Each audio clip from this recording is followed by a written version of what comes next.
Hello दोस्तों, मैं कन्हैया एक बार फिर से स्वागत करता हूं आप सभी का आपके अपने यूट्यूब चैनल इंग्लिश ज्ञान पे, जहां पे आपको स्कूल, कॉलेजेस एंड स्टडी से जुड़ी टिप्स एंड अपडेट्स मिलती रहती है। तो दोस्तों, आज की ये वीडियो आप सभी के लिए बहुत ज़्यादा इंपॉर्टेंट रहने वाली है, जैसा कि अदर्स वीडियो हैं। बिकॉज आज के इस वीडियो में जो हम टॉपिक डिस्कस करने जा रहे हैं वो बहुत ही इंपॉर्टेंट है, एंड वहाँ से एक क्वेश्चन तो डेफिनेटली पूछा जाता है आपके जामिया बीएड या फिर डीयू बीएड में। बिकॉज आज जो टॉपिक मैं लाया हूँ आपके लिए वो है सामाजिक सुधार, और इसके साथ साथ हम डिस्कस करेंगे कुछ संशोधन जो कि इम्पोर्टेंटली हम सभी को पता होने चाहिए। तो ये वीडियो अंत तक देखते रहिएगा, और जितने भी संशोधन हमें अभी डिस्कस करेंगे आगे जाकर वो बहुत ज़्यादा इम्पोर्टेंट है। ठीक है, तो उसे आप लिख भी लीजिएगा कहीं नोटबुक में। ठीक, बाकी अगर आप चैनल पर नए हैं तो चैनल को सब्सक्राइब करके हमारे साथ जुड़ सकते हैं, क्योंकि यहाँ पे आपको दिल्ली यूनिवर्सिटी से आने वाली प्रत्येक इन्फॉर्मेशन के साथ साथ DU BEd and Jamia BEd entrance exam की प्रिपरेशन से रिलेटेड भी वीडियो देखने को मिलती रहती है। तो चलिए फाइनली वीडियो को शुरू करते हैं। तो कुछ सामाजिक सुधार और अधिनियम है जो कि आप सभी को पता होने चाहिए।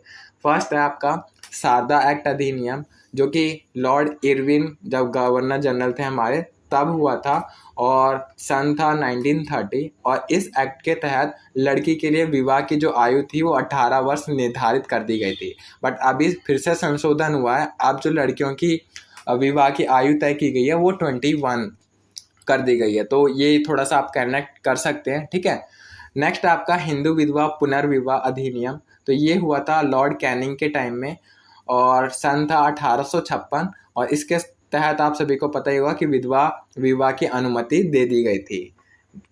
नेक्स्ट आपका दास प्रथा पर प्रतिबंध। तो ये भी एक इम्पॉर्टेंट है, जो कि एलन बरो गवर्नर जनरल के टाइम में हुआ था 1843 में। और 1833 के चार्टर अधिनियम द्वारा 1843 में दासता को प्रतिबंधित कर दिया गया था।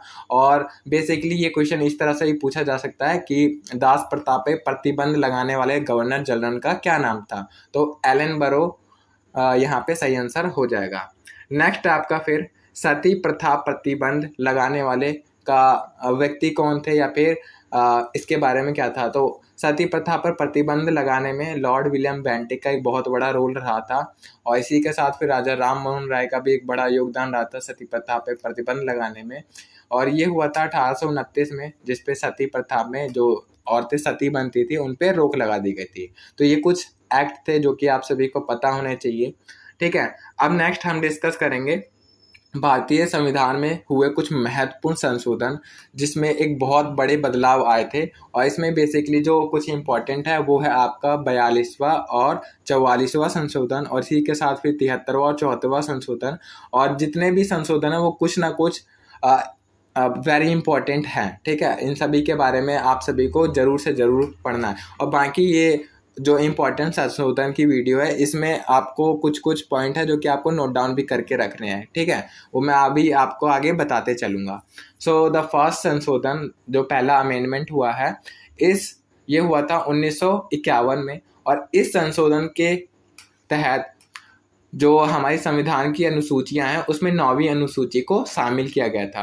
तो आपसे क्वेश्चन पूछ सकता है कि पहले संशोधन में क्या किया गया था। ठीक है, फिर नेक्स्ट आपका 13वां संशोधन जो कि 1962 में हुआ था, और इसके तहत संविधान में एक नया अनुच्छेद 371 जोड़ा गया था, जिसमें नागालैंड के प्रशासन के लिए कुछ विशेष प्रावधान किए गए थे। और 1 दिसंबर 1963 को नागालैंड के एक राज्य की स्थिति प्रदान की गई थी। ठीक है, नेक्स्ट आपका 21वां संशोधन। 21वें संशोधन के तहत 8वीं अनुसूची में सिंधी भाषा को जोड़ा गया था। ठीक, नेक्स्ट आपका 24वां संशोधन जो कि 1971 में होता है। इस संशोधन के तहत संसद को मौलिक अधिकार सहित संविधान के किसी भी भाग में संशोधन करने का अधिकार दे दिया गया था। और फिर उसके बाद से जो संविधान में संशोधन किया जाना था वो संसद कर सकती थी अब। ठीक है, नेक्स्ट, और ये बहुत ज़्यादा इम्पोर्टेंट है, 42वां संशोधन जो कि 1976 में हुआ था। और इस संशोधन को हम लघु संविधान की संज्ञा भी देते हैं, क्योंकि इसमें अधिकांश चीज़ें बदल दी गई थी और अधिकांश चीज़ें ऐड करी गई थी हमारे संविधान में। ठीक, तो जो पहला है उसमें यह है, इसके द्वारा संविधान की प्रस्तावना में धर्मनिरपेक्ष, समाजवादी और अखंडता सब जोड़े गए थे। नेक्स्ट है, इसके द्वारा अधिकार के साथ साथ कर्तव्यों की व्यवस्था करते हुए नागरिकों के 10 मूल कर्तव्य निश्चित किए गए थे। साथ ही लोकसभा तथा विधानसभाओं के कार्यकाल में 1 वर्ष की वृद्धि की गई थी। नीति निर्देशक तत्वों में कुछ नवीन नए तत्व जोड़े गए थे। इसके अलावा फिर इसके द्वारा शिक्षा, नापतोल, वन, जंगली जानवर तथा पक्षियों की रक्षा ये विषय राज्य सूची से निकालकर समवर्ती सूची में रख दिए गए थे। ठीक है, देखिए यहाँ पे शिक्षा एक इम्पॉर्टेंट टॉपिक है। तो ये जो मिनी संविधान या लघु संविधान जो है जिसे हमने संज्ञा दिया 42वें संशोधन को, ये बहुत इम्पोर्टेंट हो जाता है। इसमें हुए बदलाव भी बहुत इम्पोर्टेंट है। ठीक है, बहुत बड़े बड़े बदलाव इसमें हुए थे। नेक्स्ट है इसमें और क्या बदलाव हुआ है, तो यह व्यवस्था की गई थी कि अनुच्छेद 352 के अंतर्गत आपातकाल पूर्ण देश में लागू किया जा सकता है या देश के किसी एक या कुछ भागों के लिए ओनली। ठीक, ये व्यवस्था की गई थी। इसके अलावा संसद द्वारा किए गए संशोधन को न्यायालयों में चुनौती देने से वर्जित कर दिया गया, ये एक बदलाव किया गया था। तो यह है 42वां संशोधन जिसमें ये बड़े बड़े बदलाव किए गए थे। ठीक है, नेक्स्ट है 44वां संशोधन जो कि 1978 में हुआ और इसमें भी कुछ बड़े बड़े बदलाव किए गए हैं, जैसा कि संपत्ति के मूलाधिकार को समाप्त करके उसे एक कानूनी अधिकार बना दिया गया अनुच्छेद 300 के तहत। इसके अलावा फिर लोकसभा तथा राज्य विधानसभाओं की अवधि पुनः 5 वर्ष कर दी गई, जैसा कि ऊपर घटा बढ़ा दी गई थी, तो यहाँ पे दोबारा से उसे 5 वर्ष कर दी गई थी। नेक्स्ट है फिर राष्ट्रपति, उपराष्ट्रपति, प्रधानमंत्री और लोकसभा अध्यक्ष के चुनावों विवादों की सुनवाई का अधिकार पुनः सर्वोच्च तथा उच्च न्यायालयों को ही दे दिया गया। नेक्स्ट है मंत्रिमंडल द्वारा राष्ट्रपति को जो भी परामर्श दिया जाएगा, राष्ट्रपति मंत्रिमंडल को उस पर दोबारा विचार करने के लिए कह सकेंगे, लेकिन पुनः विचार के बाद मंत्रिमंडल राष्ट्रपति को जो भी परामर्श देगा, राष्ट्रपति उस परामर्श को मानने के लिए वचनबद्ध होगा। ठीक है, उसे मानना ही पड़ेगा। लाइक एक बार राष्ट्रपति जो भी विधेयक आता है उस पर अपने विचार देकर उसे लौटा सकेगा, बट जब दोबारा वो विधेयक राष्ट्रपति के पास जाएगा तो उसे उस विधेयक को मानना पड़ेगा और मंजूरी देनी पड़ेगी। ठीक, नेक्स्ट आपका व्यक्ति के जीवन और स्वतंत्रता के अधिकार को शासन के द्वारा आपातकाल में भी स्थगित या सीमित नहीं किया जा सकता है। तो ये जो 2 अधिकार है इन्हें आपातकाल के दौरान भी स्थगित नहीं किया जा सकता है, ऐसा प्रावधान 44वें संशोधन के तहत किया गया।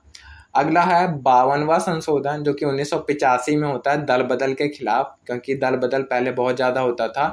तो दल बदल पर रोक लगाने के लिए इसे कानूनी रूप से अवैध घोषित कर दिया गया और इस संशोधन द्वारा संविधान में 10वीं अनुसूची को भी जोड़ा गया, जिसके तहत दल बदल कानून बनाया गया और दल बदल को एक कानूनी जुर्म बना दिया गया। इसके अलावा नेक्स्ट है 61वां संशोधन, मताधिकार के लिए न्यूनतम आवश्यक आयु 21 वर्ष से घटाकर 18 वर्ष कर दी गई थी। ठीक, यह भी एक इम्पॉर्टेंट है। अगला है 65वां संशोधन, अनुसूचित जाति तथा अनुसूचित और जनजाति आयोग के लिए एक संगठन या एक आयोग की स्थापना की गई थी इसके तहत। और इसी की तरह फिर आपका 73वां और 74वां संशोधन भी है जो कि इम्पोर्टेंट है, जिसके बारे में हम नेक्स्ट वीडियो में या फिर किसी अदर वीडियो में डिस्कस कर लेंगे।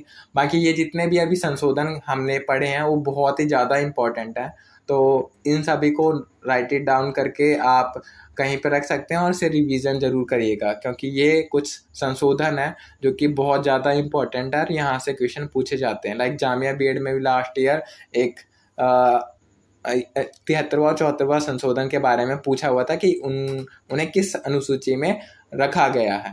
ठीक, सो यही थी आज की वीडियो। आई होप आप सभी को कुछ नॉलेजेबल चीज़ मिली होंगी। बाकी मिलते हैं इसी प्रकार की नेक्स्ट वीडियो में, तब तक आप चैनल को सब्सक्राइब करके हमारे साथ जुड़े रहिएगा। बाकी see you soon in the next video. Bye bye, take care.